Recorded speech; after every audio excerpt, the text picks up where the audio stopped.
ડિંડોલિયાના નવાગામ વિસ્તારમાં ત્રિપાઠી હોસ્પિટલની નજીક રાત્રિના સમયે હુમલો થયો હતો. રામ બચ્ચન મોરિયા નામના વ્યક્તિ અને તેમના પિતરાઈ ભાઈ અભિષેક મોરિયા પર ચપ્પુ વડે ઘાતકી હુમલો કરાયો છે.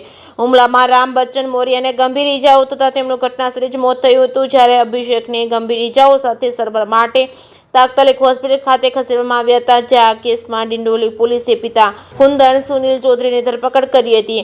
જે કેસની ગુજરાતી સાથે સુનિલ ગંજાવાલા, સુરત. સુરત શહેરના ડિંડોલી પોલીસ સ્ટેશન વિસ્તારમાં ગઈ શનિવારની રાતના એક બનાવ બન્યો હતો. આ બનાવમાં જે ભોગ બનનાર છે એમની હત્યા થઈ હતી, જેને લઈ પોલીસે હત્યાનો ગુનો નોંધી અને આગળની કાર્યવાહી હાથ ધરી હતી. પોલીસે તત્કાલ કાર્યવાહી કરી અને બે વ્યક્તિઓ, એકનું નામ સુનિલ ચૌધરી અને એકનું નામ કુંદન સુનિલ ચૌધરી, આ બંને બાપ દીકરા છે. આ બંને જે આમાં કેસમાં આરોપી છે, બંનેની ધરપકડ કરી છે અને આગળની કાર્યવાહી અત્યારે ચાલુ છે. શા માટે હત્યા કરવામાં આવી હતી?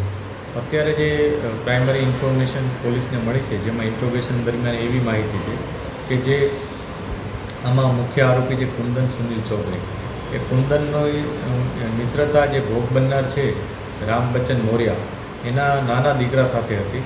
અને મિત્રતામાં જ્યારે રામ બચ્ચન મોરિયાએ એમને ના પાડી પોતાના નાના દીકરાને કે તારે આ વ્યક્તિ સાથે, કુંદન સાથે વાતચીત નહીં કરવી, એ વ્યવસ્થિત વ્યક્તિ નથી, જે બાબતને લઈ અને એના નાના દીકરાએ કુંદનને જાણ કરી દીધી હતી.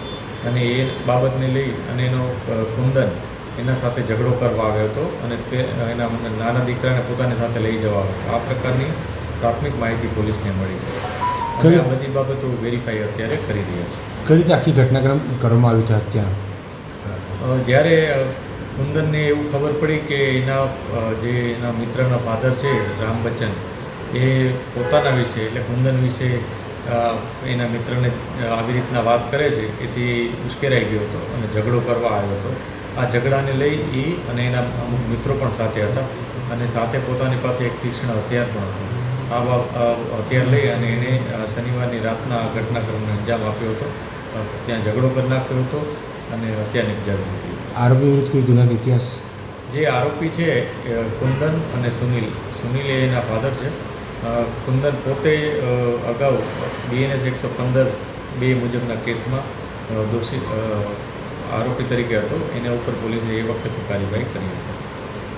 Okay sir.